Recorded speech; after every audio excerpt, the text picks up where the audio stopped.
नमस्कार। आज हम एक नए वीडियो के साथ फिर आए हैं और उसका नाम है ग्राम स्वास्थ्य स्वच्छता पेयजल एवं पोषण समिति, जिसको हम वीएचएनसी के नाम से भी जानते हैं।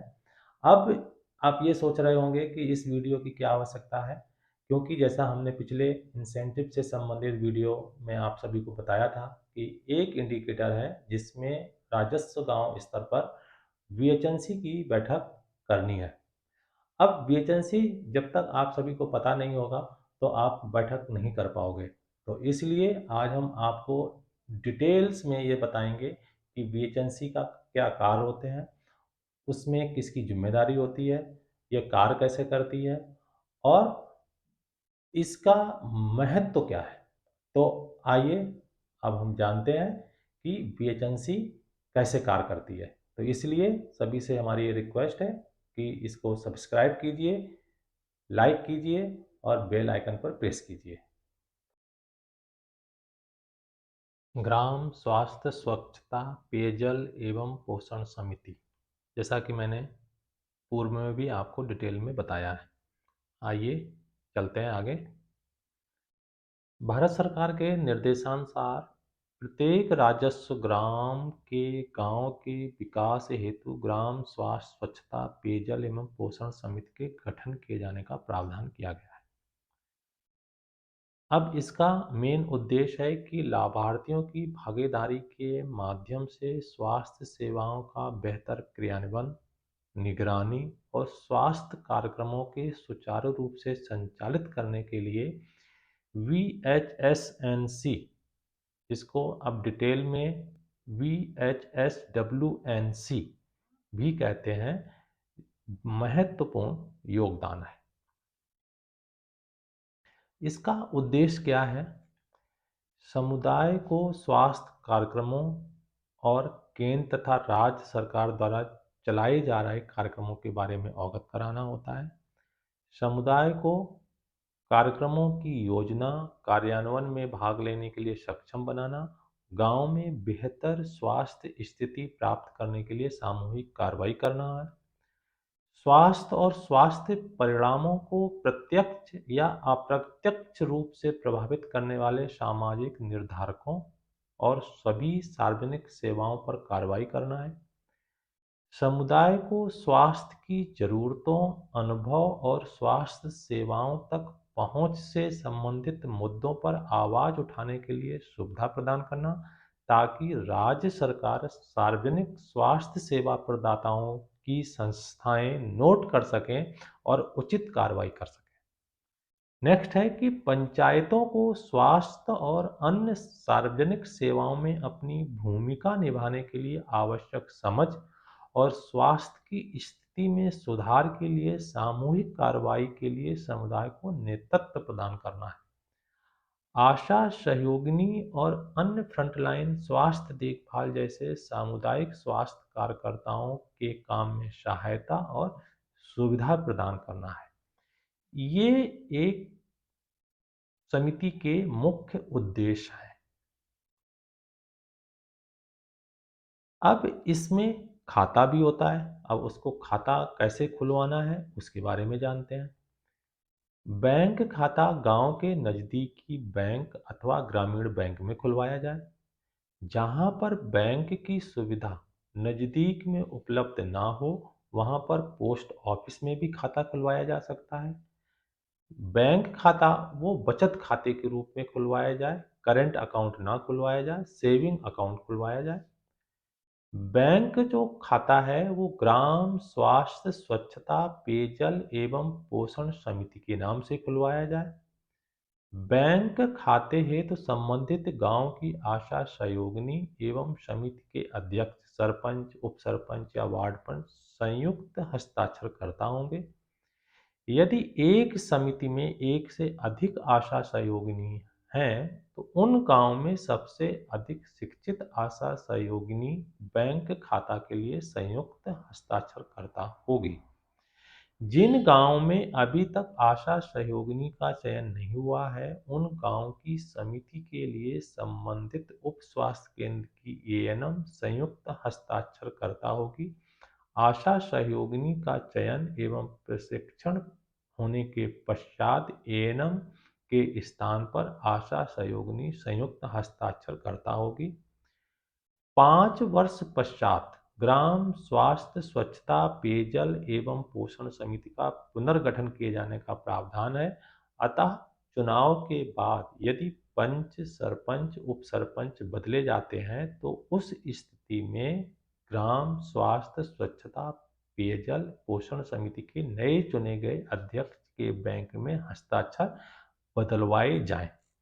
ये मैं इसलिए पढ़ के सुना रहा हूँ क्योंकि इसमें ऐसी चीज़ें हैं कि यदि मिस हो गई तो फिर आपको समस्या आ सकती है। इसलिए हमने बहुत ही धीरे और स्पष्ट शब्दों में हमने बताने का प्रयास किया है। अब इसका गठन कैसे होगा और पुनर्गठन कैसे होगा। जो समिति का गठन प्रत्येक राजस्व गांव में किया गया है, जिसके सदस्यों की न्यूनतम संख्या 15 है, प्रति 5 वर्ष में जन प्रतिनिधि का चुनाव होता है, तो 5 वर्ष पश्चात VHSWNC का पुनर्गठन किए जाने का प्रावधान है। अब इसमें 15 सदस्य कौन हो सकते हैं, जिसमें निर्वाचित सदस्य विशेष रूप से महिला सदस्य, स्वास्थ्य मित्र, आशा, आंगनवाड़ी, एएनएम इत्यादि जो सेवाओं के लिए कार्य कर रहे लोग, स्वास्थ्य सुविधाओं का उपयोग करने वाली महिलाओं, समुदाय के सभी समूह, विशेष रूप से गरीब और दूर बस्तियों में रहने वाले लोगों का प्रतिनिधित्व होना चाहिए। अनुसूचित जाति, अनुसूचित जनजाति एवं अल्पसंख्यकों का प्रतिनिधित्व हो। सरकार की स्वास्थ्य से संबंधित सेवाओं के जमीनी कर्मचारी जैसे स्कूल अध्यापक, स्वयंसेवक, अन्य सरकारी विभागों में ग्राम स्तर पर कार्यकर्ता जैसे जन स्वास्थ्य अभियांत्रिकी विभाग, हैंडपंप मैकेनिक, मनरेगा कार्यक्रम के क्षेत्र समन्वयक, स्वयं सहायता समूह, वन प्रबंधन समितियां, युवा समितियां, अन्य कार्यरत सदस्यों के सदस्य गर्भवती धात्री माताएं। उक्तानुसार कम से कम 50% सदस्य महिला होनी चाहिए।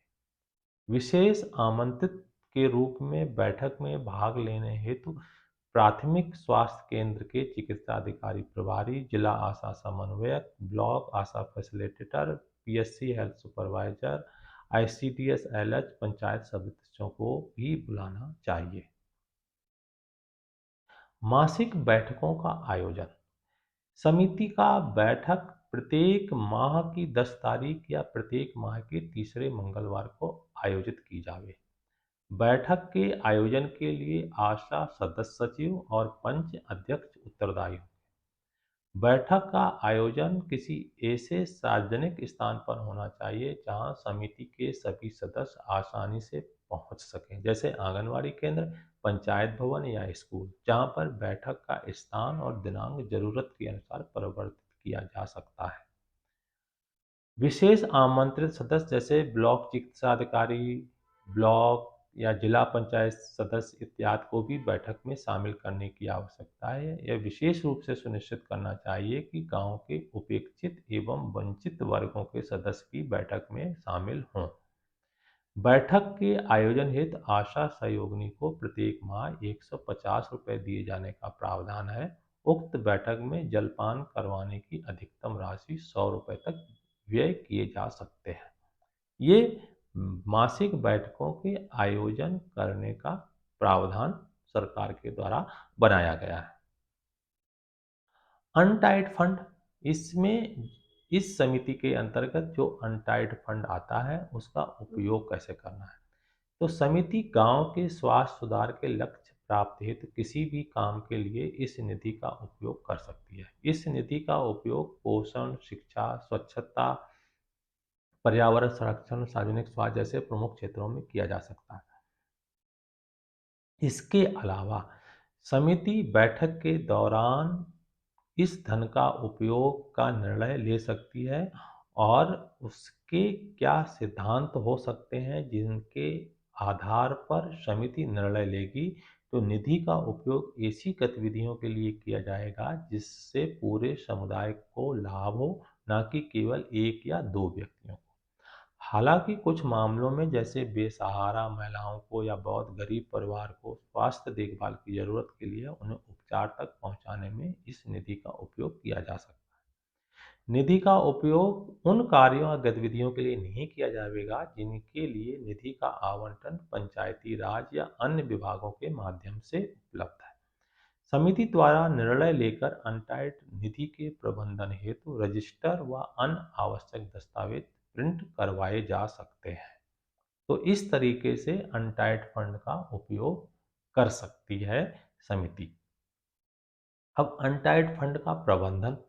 निधि का प्रबंधन पूर्ण रूप से समिति द्वारा किया जाना चाहिए। उक्त कार्य में सहयोग हेतु आशा सहयोगिनी व एएनएम निधि के प्रबंधन हेतु जिम्मेदार होंगे। निधि का उपयोग पारदर्शी होना चाहिए। इस संबंध में निर्णय लेने की प्रक्रिया सहभागितापूर्ण होगी। व्यय के लिए निर्णय के बैठकों के दौरान कार्रवाई विवरण में दर्ज किया जाना आवश्यक है। अतः उक्त निर्णय को पढ़कर सभी सदस्यों को सुनाने के उपरांत सभी सदस्यों न्यूनतम 2/3 यानी कि 2/3 सदस्यों द्वारा अनुमोदन प्राप्त होने की स्थिति में ही बैठक के कार्रवाई विवरण में शामिल किया जावे। आपातकालीन परिस्थितियों में सदस्य सचिव को 1,000 रुपये तक की धनराशि आवश्यक और तत्काल गतिविधियों पर खर्च करने के लिए अनुमति है। इसके लिए सदस्य सचिव द्वारा अगली बैठक में गतिविधि का विवरण, बिल, वाउचर प्रस्तुत किए जाने आवश्यक है और समिति का अनुमोदन लिया जाना आवश्यक है। अब अनटाइड फंड के लिए जो रिकॉर्ड मेंटेन करना होता है, तो इसके लिए जो गतिविधियां की हैं उनके व्यय का हिसाब नियमित रूप से रखा जाना चाहिए। व्यय से संबंधित सभी वाउचर 3 वर्ष तक रखे जाएं तथा जिला प्रशासन द्वारा नियुक्त लेखा परीक्षा दल या निरीक्षण द्वारा ऑडिट पर उपलब्ध करवाए जाएं। व्यय का विवरण को 10 वर्ष तक रखा जाना चाहिए।